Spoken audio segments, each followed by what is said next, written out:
Hey, what's up, guys? It is Josh Thomas here, aka DFS Up North, and I am here to talk about the Sunday night showdown game between the Los Angeles Chargers and the Pittsburgh Steelers. We have a good Sunday night primetime game, primetime slate. I got you covered for the showdown tonight. I got the primetime slate notes that'll be up tomorrow, and then I'll have the showdown notes for Packers and Lions, big NFC North battle on Monday night. So two really good primetime games this week, and excited to kind of break them down for you guys here, and hopefully this will become a weekly thing where I do these videos on Saturday nights and get them out for you, kind of talking you through my process, how I go about kind of coming up with these notes, and then kind of show you my screen here, and we'll make some lineups. And I really want to talk about cash lineups too in Showdown, because I think there's an edge there that we can exploit if you're doing it the right way. So first and foremost, let's talk about this game. Let's see, I was just looking it up here. I got the Chargers as,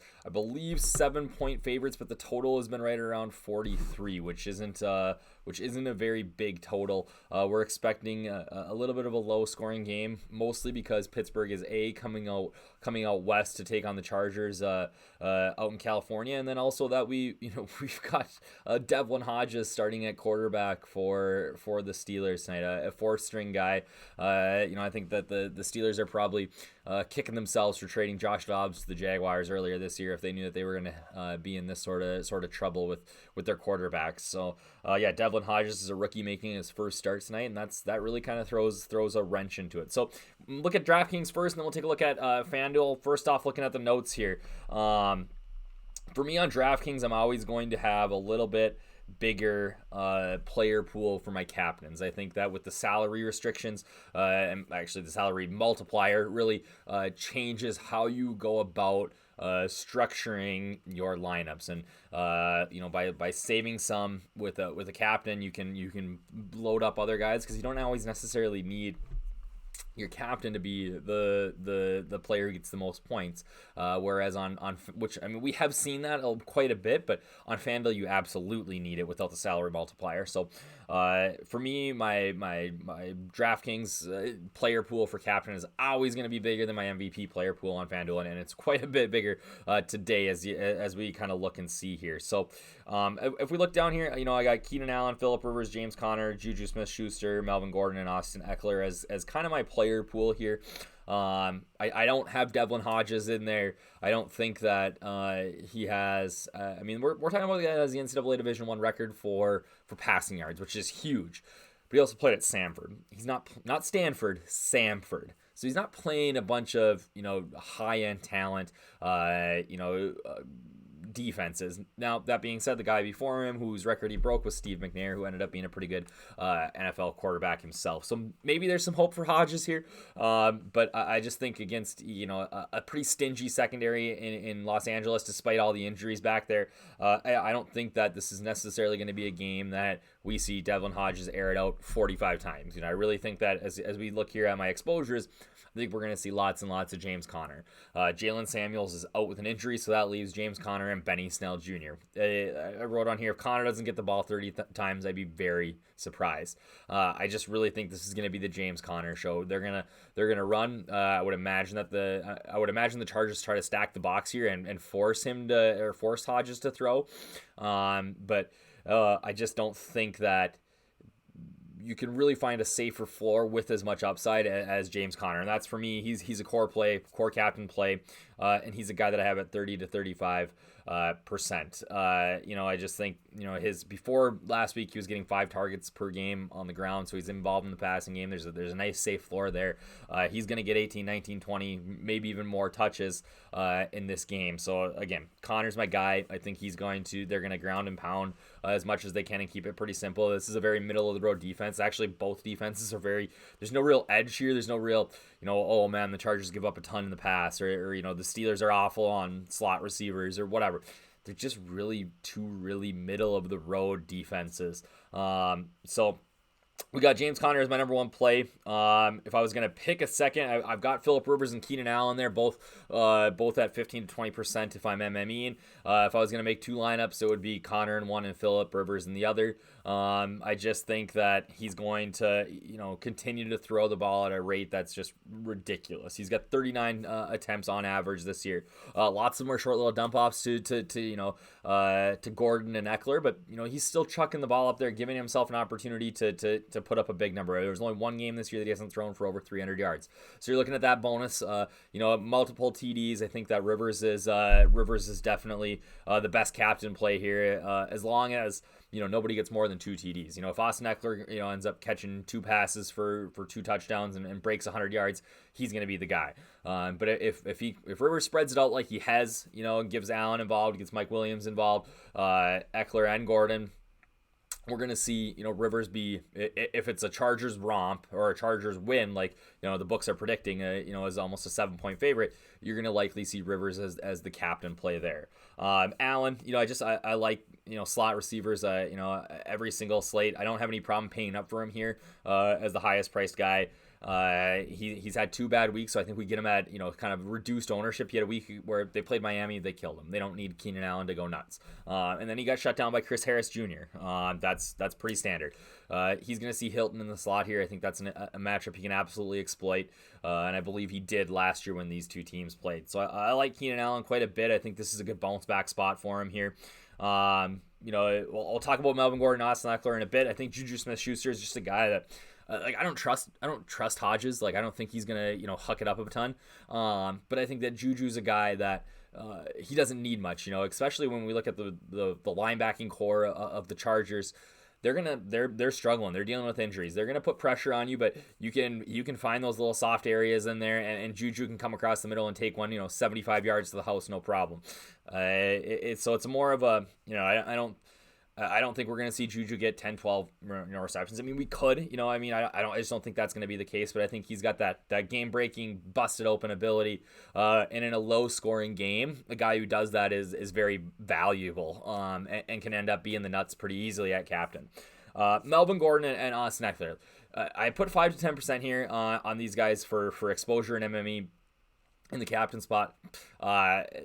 Personally, I think you could go 0 here. I just really think that they vulture each other in terms of their ceiling or upside. As long as they are both in the game, I don't see any of them having like this huge smash game. Last week, Eckler outsnapped Gordon about 60 to 40. I think was what I think I have it in here. It's 66 to 44% or something like that. Coach Lynn said, we're going to get Gordon more involved this week on Sunday night. So if we're talking about a 50-50 split here, I just don't think that there's a big enough ceiling. A little bit of it was masked last week by Austin Eckler getting a ridiculous 16 targets and catching 15 balls. I don't think that's going to be kind of the norm here. I highly doubt it. So unless he's getting, 10, 12 catches and 10, 12 touches in between the tackles and a touchdown, I just don't know that. At this price, anyways. If these guys were, at $11,000, $10,000 in the captain slot on DraftKings, I think that you could easily, give some more exposure to them. But you're paying an absolute premium for 2 guys that are really capping each other's ceiling. So we're early in this. I don't know how it's gonna play out, but for me, that's kind of my opinion on how this is gonna look. We scroll down here. I do want quite a bit of Phillip Rivers. I want quite a bit of Keenan Allen, James Conner in my flex positions. You add that captain exposure and the flex exposure to get for me. I want around 70-60% James Conner in my lineups. I really think he's got a good matchup here. He's gonna be in good shape. We talked about Hodges. This is his first start. If you add up all his preseason totals, I think I have it here at about 200 yards, 2 TDs a pick, and only about a 50% completion rate. So he's got a good arm. He can air it out. I think he's viable. I think at 8,400 a starting QB, like you gotta get some play. I think you could even up this exposure. But you also have he could have 10, 12, 15, 16 points, maybe more. But he also could have that 4 or 5, range of outcome there too. So it's a big spread of outcomes here. I don't want to make a big stand on a guy like that has a huge range of outcomes. keep it around 15-20%. I'm happy with that in MME. Mike Williams saw a ton of targets last week with Allen getting shut down in the slot. He's going to get Artie Burns this week. Artie Burns is, filling in for an injury here. Artie's been good. I think he's got a decent PFF grade on him, but I think this is a matchup that Mike Williams can exploit, and I really like that Mike Williams is a red zone target. He's the guy they're looking for down there. So getting about 20-25% exposure, which is pretty high with Mike Williams. Again, I think that we talk about rules. For me, what I want to do is if Keenan Allen is my captain, I probably don't want any Mike Williams. If Keenan Allen's going to eat and have a huge day, it's not likely that Mike Williams is. But if Keenan Allen is captain, I do want Phillip Rivers, right? But now if Phillip Rivers is captain, I'm okay with that. I would actually want at least two of, Keenan Allen, Mike Williams, Austin Eckler, Melvin Gordon, Virgil Green, Hunter Henry, guys like that. So, I don't think... Well, I think you can use Williams as a one-off. I think if you want to build a Steelers heavy lineup, you could do that. It's not something I'm really going to try to do, but I just really like this spot for Mike Williams. Deontay Johnson should see more targets this week. He's a guy that they're really kind of pushing into that number 2 role. James Washington is injured, and this target, he's just got Devlin Hodges throwing on the ball. We don't know what that's going to look like. He was 6 of 7 for 70 yards, or 7 of 9 for 70 yards last week. That's not a big enough sample for us to say, okay, this guy can really throw the ball. So I like Deontay Johnson some. Hunter Henry, interesting here. He's been out since week 1. Coach Lynn said earlier this week that, hey, we're going to try to get him in there for some plays. Well, what does that mean? If it was me and I was getting Hunter Henry back, I want him in the red zone. The Chargers have struggled in the red zone this year, punching the ball in. So I want Hunter Henry down there. So for me, I'm gonna, if I'm making 150 lineups, I want some exposure to Hunter Henry. I think that he's got touchdown upside. He's also got 0 floor. So you got to know that when you're coming in. Vance McDonald returned from injury last week. He stepped right back into a pretty productive role. Chargers have been kind of eaten up by tight ends. So we got a rookie QB here. We know that they like to lean on the running backs and tight ends, those short little passes. Because of that struggle with the injuries in the linebacking core for the Chargers, Vance McDonald I think is a very interesting GPP play. The Chargers I love here. Anytime we get a rookie QB, we want to target them with the defense. So I love the Chargers. They got double-digit DK points each of the last 2 weeks. And they had double-digit points in a loss because they scored a touchdown. Bosa and company are going to really put the pressure on Hodges here. And I think that the Chargers could be, the nuts play in the nuts lineup this week. Benny Snell Jr. I don't really care about. I don't really want any Benny Snell. I don't think he's going to get very many touches unless James Conner goes down. So you gotta account for these things when you're building 150 lineups. You gotta kind of think through, okay, if James Conner goes out, Benny Snell's going to get some run. All right. And what you want to do is then when you're building those, you want to put those rules in that say, okay, I don't know in what world James Conner and Benny Snell are both going to be in the same lineup and eat. So I want to say, I want James Conner in exactly 0 Benny Snell lineups. So that I don't get those two together. But you're also covering yourself for if that injury happens. The crappy thing that happens sometimes, though, is that you have a really, really good lineup, and it's one that had a Benny Snell in it who never gets in the game, and he takes a 0, and you just min cash. So, but you got to build for that. Chase McLaughlin, kickers and Showdown are my jam, right? Badgley's injured. McLaughlin's a guy here. He was 2 for 3 last week. I think he's fine, but who I really want is Chris Boswell. Going back to last season, he is 6 for 6 in games, 100%, hasn't missed. We got a rookie QB here. I don't think they're going to try to push the ball a ton as they get across the line. They're going to take points where they can. And I think Chris Boswell should be pretty heavy here. The Steelers D do a really nice job of getting to the D and creating turnovers. They got 6 picks and 6 fumble recoveries on the year. No defensive TDs to show for it, so they are due here. I want exposure to defenses in low-scoring games, right? Especially good defenses. They got a few injuries in their secondary, but they're going to bring the heat on Phillip Rivers, and Old Man Rivers is not afraid to take a sack. So I like him. Travis Benjamin, I don't know how he's still in the league, but I think he can get some exposure here. He's the number 3 guy. He played 40 to 16 snaps between him and Patton. He's the third option. Like I said, I don't know how he's still in the league. He drops every pass that comes to him, but he's a turd and could end up, finding the end zone. Dante Moncrief was not even active like last week. So that really tells you about what they think about this guy. He should be active here. For all intents and purposes, for the money they're paying him, he should be the number 3 guy. I don't I don't know if he will. Like, I think there's other guys that they like more. But getting some exposure in GPP, watching the inactive list, like making sure he's active, I think is huge. Virgil Green has some value in case he falls into the end zone. He's going to play a ton. He's a blocking tight end. I think with Bosa and those guys, or not Bosa, with Watt and those guys coming at him, I think they're going to want to keep that tight end in line blocking a lot. So he's not gonna be out on a route a lot, but he could find the end zone. Again, if you're building 150, you got to account for those things.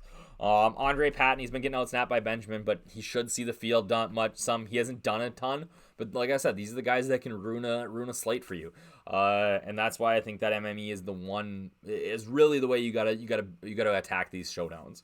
There's just so many things that can happen on a main slate. If Andre Patton caught two catches for 45 yards, nobody cares. Nobody hears about it. On a showdown slate, that could be the difference between $100K and $40. So you got to account for those things.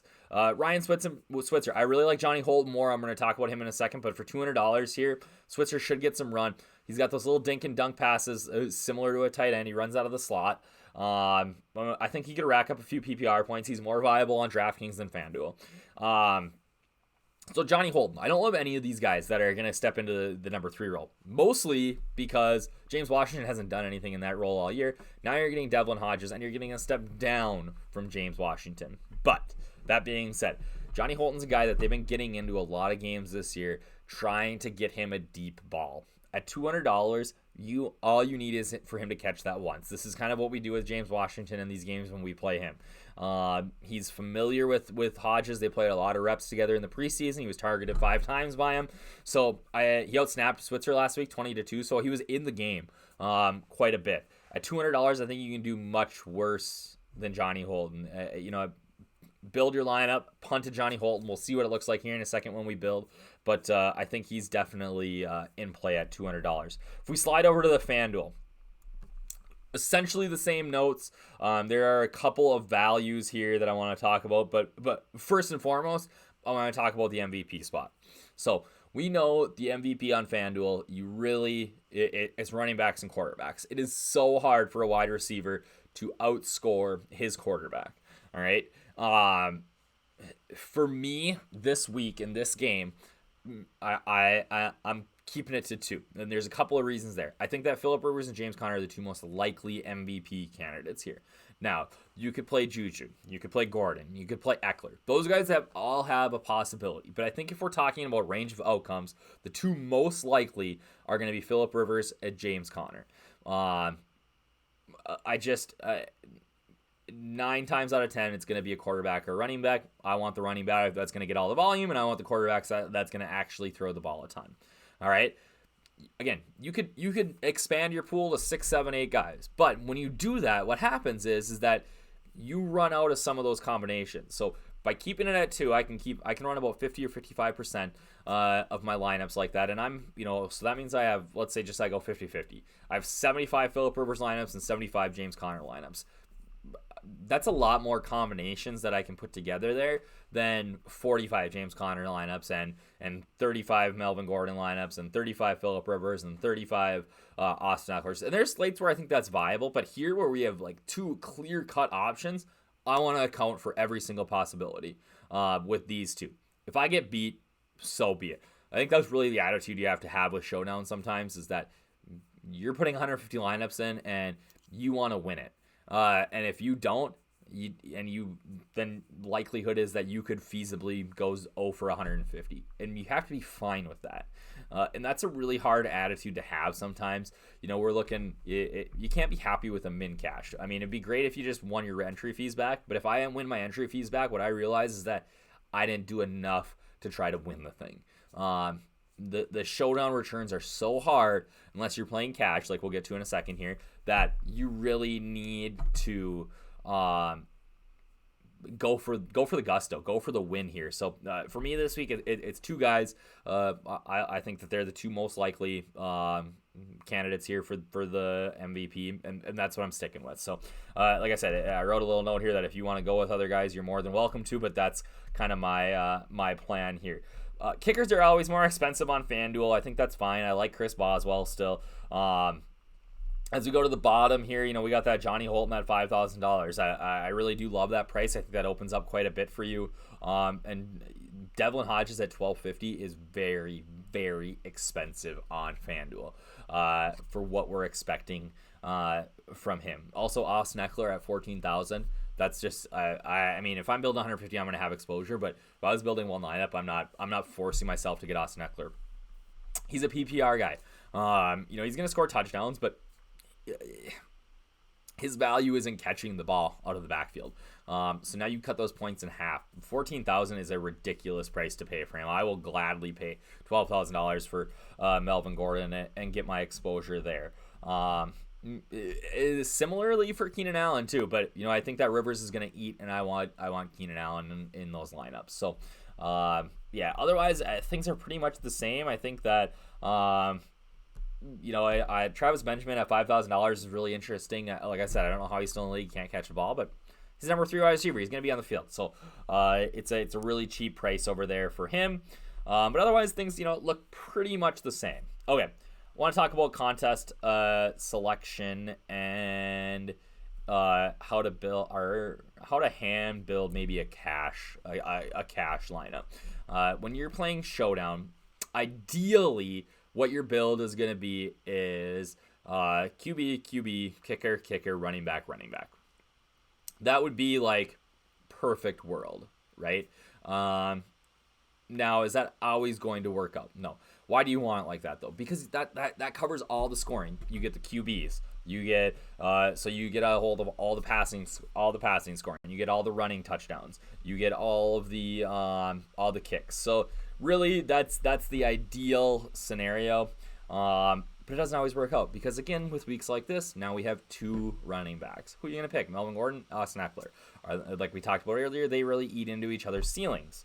So let me bring up here. I should have had this up for you. We'll just put this into the Sunday Night Showdown.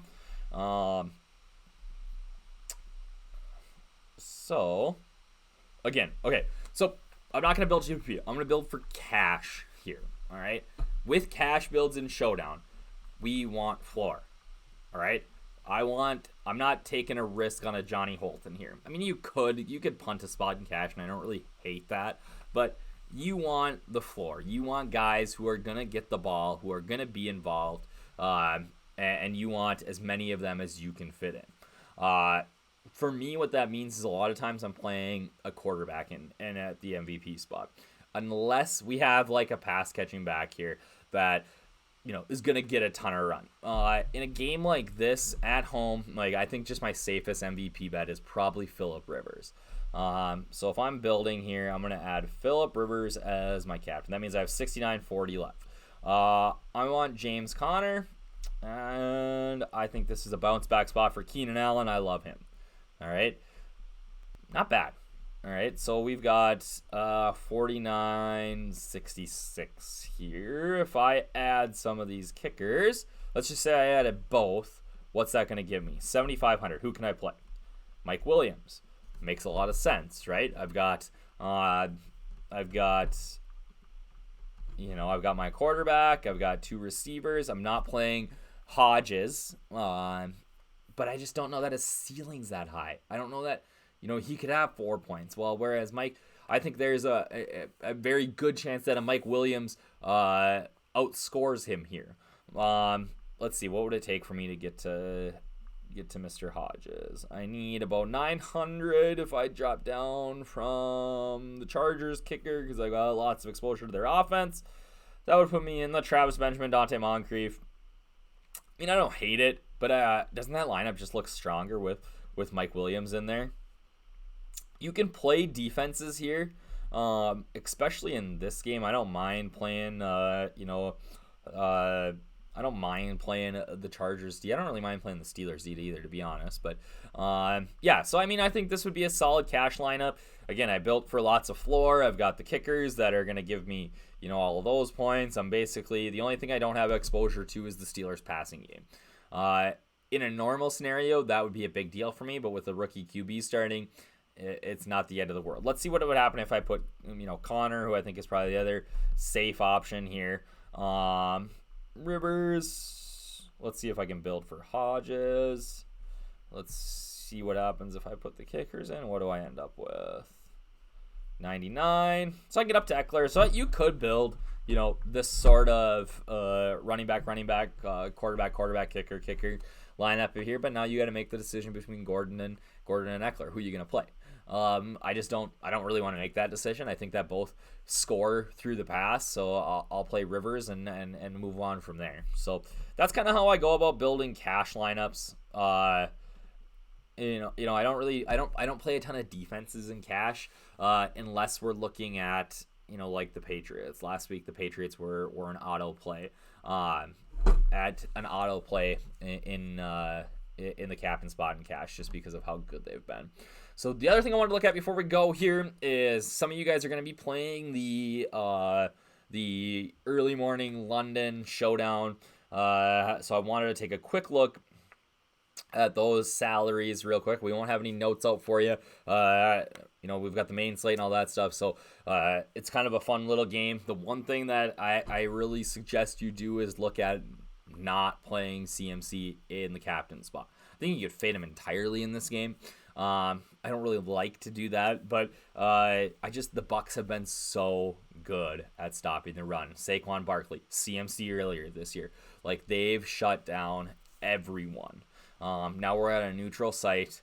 I really think that they are going to sell out to stop McCaffrey and force Kyle Allen to throw the ball. So if I was going to look at the Showdown slate here, we'll just kind of talk through some of the salaries, see if there's anybody interesting.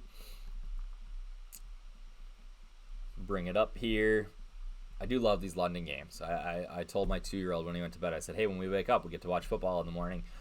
So he was pretty fired up about that. So there's some decent contests here. 50K Showdown special, 10K to first, 150. That's not bad. And this looks like maybe, this must be the second contest that they opened up for it. Hey, again, I love the huge prizes, and I love the opportunity to maybe have a nuts lineup that takes it down, like our boy Rhino there a couple weeks ago. But these second contests that they open up are almost always better payout structures. You have a better opportunity to have a significant payday if you don't have the nuts. So again, always be looking for these second little contests that DraftKings opens up because they are fantastic. So again, I talked about CMC. 33.7 fantasy points per game. The guy's crushing it. Why would we fade him? Again, this Bucs defense, man, they are going to sell out to stop him. So for me, my favorite captain play, if I'm looking at everybody here, is Chris Godwin. The guy's been absolutely unreal in the slot. Was good earlier this year against them. If I have Godwin there, I want Jameis Winston. I don't know that Godwin and Mike Evans can both eat.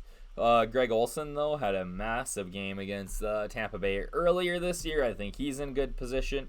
If CMC is not eating, it's possible that Kyle Allen has to throw the ball. And if he has to throw the ball, what's going to happen here? Let's see. Cam Newton not joining. What else they got to say here? So his last game, threw 17 of 30, 180 yards, 230 yards.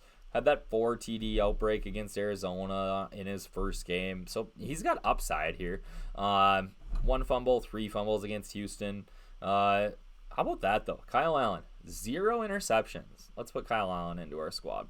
If Kyle Allen's going to have a big week, I think that Curtis Samuel is likely to have one as well. But, oh boy, what does that do for $600? Do we have anybody down here that is viable?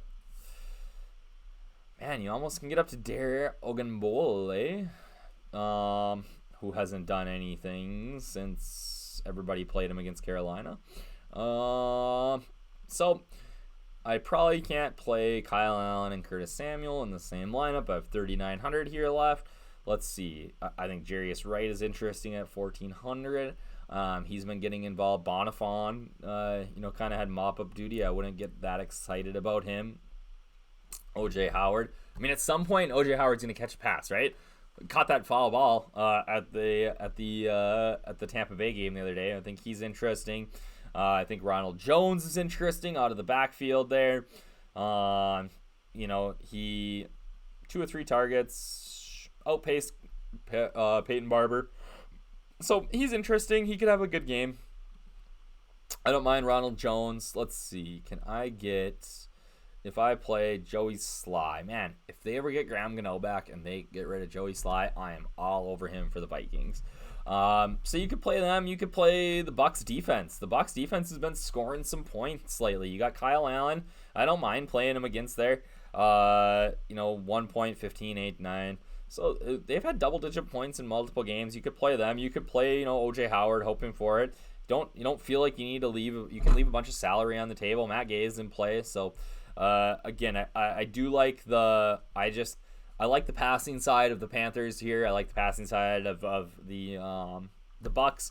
I think the defenses are in play. I'm not going to go out of my way to fade Christian McCaffrey, but I think it's absolutely in play this week if you are going to do that. So again, Showdown Sunday night. Chargers. If anything changes with the inactive list, I'll let you guys know in our coaching channels. Check out the cheat sheets. We got main slate tomorrow, and there is a ton of news coming up. So you need to make sure that you are in our coaching channels on Twitter, looking at Alvin Kamara, David Johnson. We got lots of big guys that are going to completely change the slate with how they play, or if they play. So good luck tomorrow. Hit me up, DFS Up North, if you have any questions. Thanks.